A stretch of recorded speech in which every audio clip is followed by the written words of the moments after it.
says they'll be in charge of the final decision. David Brand, WNYC News.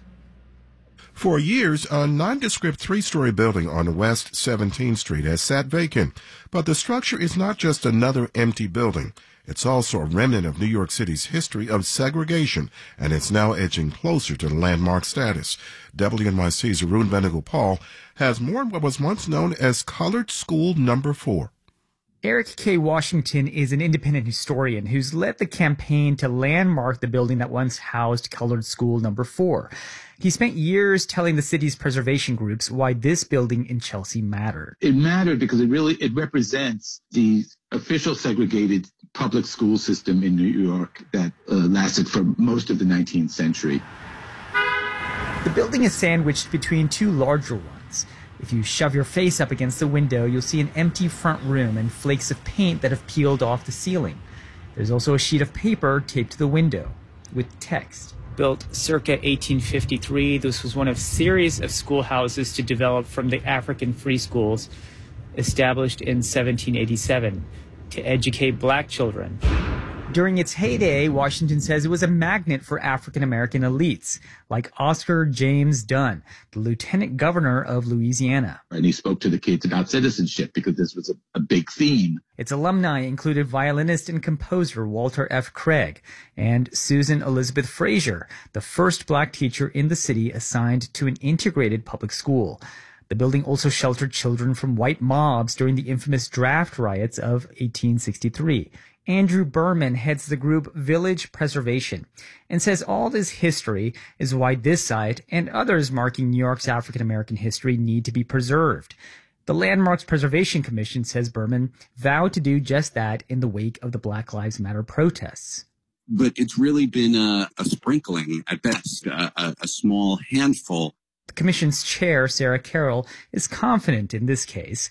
She says the school building is significant because it's a rare surviving example of the era from the Civil War to post-Reconstruction. And we think it's an important story that fits within our goals of equitable representation. Now that the building is officially being reviewed for landmark status, historian Eric K. Washington says he's hopeful it will succeed. He says it's critical to mark the history of black life in New York, from when the city was a Dutch colony up to the present day. I mean, blacks have been here. A public hearing for Colored School Number 4 has not yet been set. Arun Venugopal, WNYC News. WNYC supporters include Audible Theater's Drinking in America, written and originated by Eric Bogosian. This new interpretation stars Andre Royo from The Wire. At the Minetta Lane Theater now through April 8th. Tickets at drinkinginamericaplay.com. On my honor, I will try to serve God and my country, to help people at all times. It's Girl Scout Week, and we're talking about the history and future of this largest in the world girls leadership organization. I'm Melissa Harris Perry, and that's next time on The Takeaway, weekday afternoons at 3 on 93.9 FM.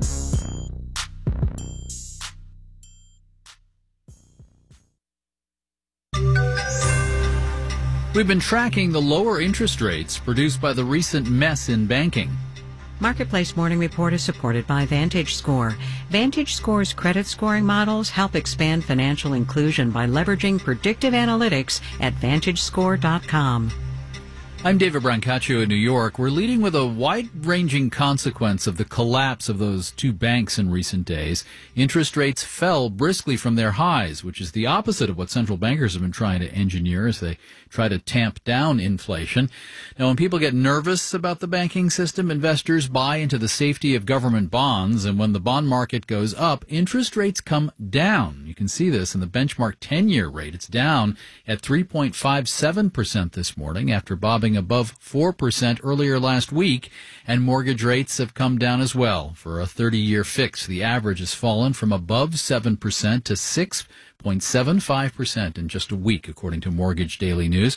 Marketplace's Lily Jamali reports on what this means for a housing market that's been cooling. The collapse of Silicon Valley Bank and Signature Bank was a shock to financial markets. Daryl Fairweather, chief economist at Redfin, says people are still trying to figure out how widespread the systemic risks are. That includes prospective home buyers. In general, buyers don't really like the uncertainty. They want to know when they start their home search that they're going to get a particular rate. The last few days have been particularly unstable for mortgage rates, which were already volatile amid Fed rate hikes over the last year. Right now, says Miller Samuelson appraisers Jonathan Miller, it's not just buyers that might be spooked. I think the outcome of this may be a tightening of credit by the banks themselves, with banks taking a more cautious approach to lending. I'm Lily Jamali for Marketplace. Now, the Federal Reserve was supposed to raise interest rates next week, but there's a question mark about that now. Can the Fed add pressure to a rattled financial system? And after a surge in the stock market yesterday with the S&P closing up 1.7% this morning, Dow and S&P futures are down 1.3% each. In late February, President Biden tapped former MasterCard CEO Ajay Banga to lead the World Bank. Now, Banga is currently on what's styled as a listening tour to meet with government and business leaders last week in Africa, now in Europe.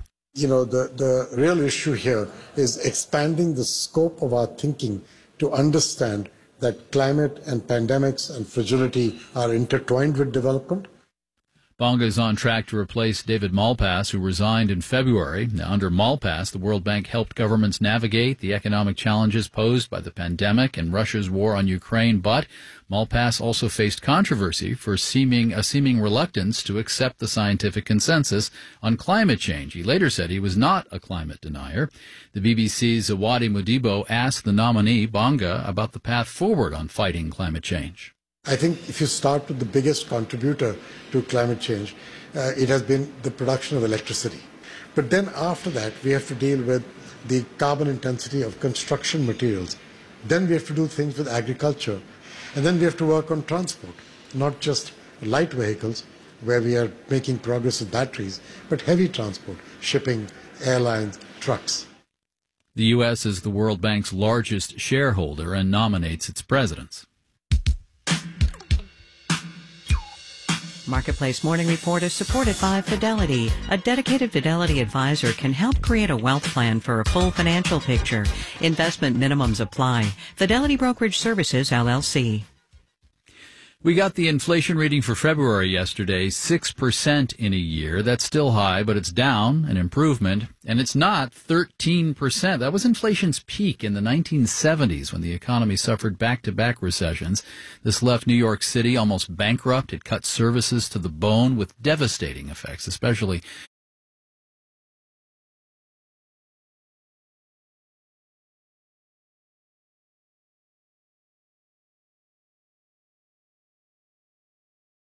The 1970s in the South Bronx were years of upheaval. This largely black and Latino neighborhood was literally crumbling. Some landlords were even paying arsonists to torch their buildings for the insurance money.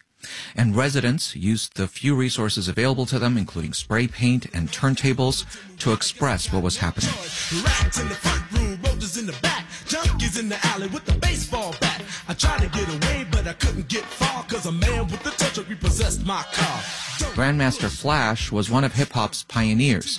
Many say hip-hop began as a musical innovation at a party in a basement of a Bronx building, and then branched out into graffiti art, breakdancing, and rap. Hip-hop came from sadness. That's Sasha Jenkins. He helped curate a photo exhibit at New York's Fotografiska Museum. The exhibit chronicles hip-hop's first 5 decades. It came from trying to find a way to exorcise these societal demons. We did that in many ways and found the success. The societal demons were many. The city was losing revenues, costs were skyrocketing, and officials drastically cut services. What is really striking about these cuts is that they're very haphazard. Kim Phillips-Fine is a history professor at Columbia University and author of a book examining New York's fiscal crisis and those cuts. They affect many different departments of the city government, the police, the fire department, education, parks. There are cuts really all throughout the city's agencies. The photo exhibit starkly shows the results. Buildings look like they were in World War II. Co-curator Sasha Jenkins is pointing to documentary-style images of hip-hop's early days. One photo shows a group of kids breakdancing on homemade dance floors. Breakdancing happened on cardboard, portable dance floor that you can get at the supermarket.